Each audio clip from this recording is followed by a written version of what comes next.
HMP Woodhill, high security prison. Charlie Bronson's there right now, having more time associating and out of cell and being prepared, ready for his parole. It's not happening, that, is it? They're just keeping him. It's not going to work with Charlie. Anyway, we'll come back to Charlie later. So yeah, Woodhill, someone's gone on the excise yard and he's been murdered. Prolonged and sustained attack. After 10 minutes he was punched to the ground. 30 minutes before staff entered the yard in protective gear, it says. Riot gear, tornado gear, boots, overalls, belts, helmets, gloves, protection. I would have thought Woodhill, like other prisons, will have dogs. You've got parva, mace, pepper spray, whatever you want to call it, batons. 30 minutes before staff were able to enter the yard. Sustained attack. Paramedics, when they eventually got onto the yard, tried to resuscitate him.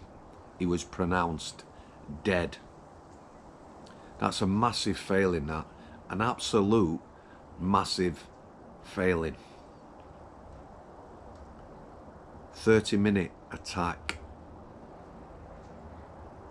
It says in the report that the week of the attack, prisoners received bags of razor blades. No confirmation of how these bags of razor blades arrived. In prison, yeah, prisoners can have their own razor. As a prison officer, in our stores, we used to have razors.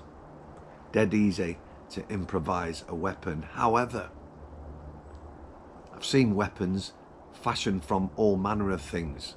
Stopping razors won't be the answer. Horrendous sustained attack. You could say he was butchered, kicked, stabbed. Prisoners seeing that, watching that, staff watching the prolonged attack. I don't believe myself that it would take 30 minutes to prepare people or have some sort of reaction to the incidents. HMP Woodhill, like everywhere else, will have a number of riot shields. Batons, like I say, dogs, gas. A good manager would have orchestrated a response for me in sooner time. Here's the thing in that situation. When I was on the landings, there'd have been plenty of people who would have supported each other, rallied round and been prepared to go in and get involved in an incident like that. Now, I fear not so much. A lot of staff now not interested in getting involved in incidents. Them that do are on their own and putting themselves at risk. People will be saying now, it's just a prisoner. Why should anyone put their life at risk? Which is all well and good, but that's when it truly breaks down, doesn't it? When there's no discipline. And the prison service are paying for that now with their recruitment. Ongoing, woeful recruitment, recruiting the wrong people, young people, no interviews, people who can't communicate, no life skills. Prison service is hitting rock bottom. Rock bottom.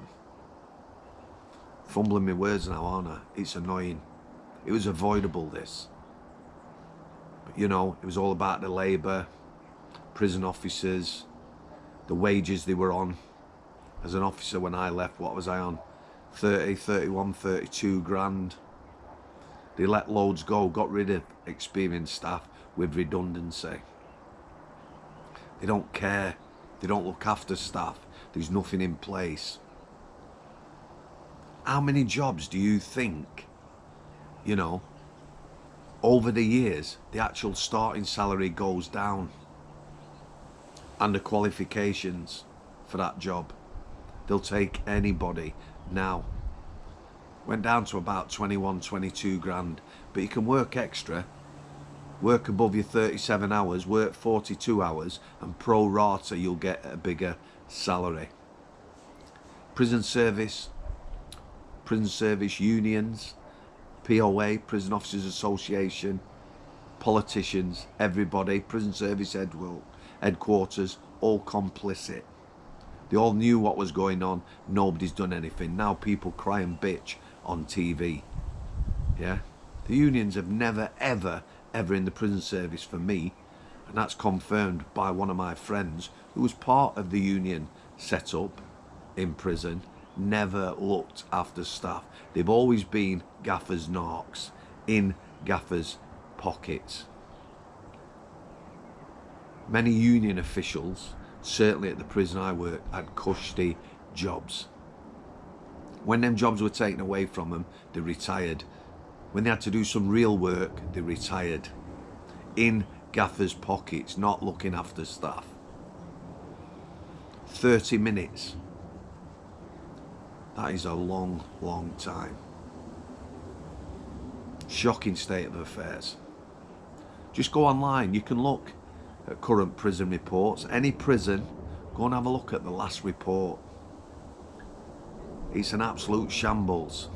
It's an absolute shit show. Like society, prisons, probation, Crown Prosecution Service on its arse. But never ever forget this government, when the far right took to the streets, it was all dealt with very quickly. Harsh sentences, pathetic and embarrassing. Early release scheme, pathetic and embarrassing. I'm just going to leave it there, guys. Thanks for your continued support. God bless you all. We need to stick together. Thanks for coming. I'll see you.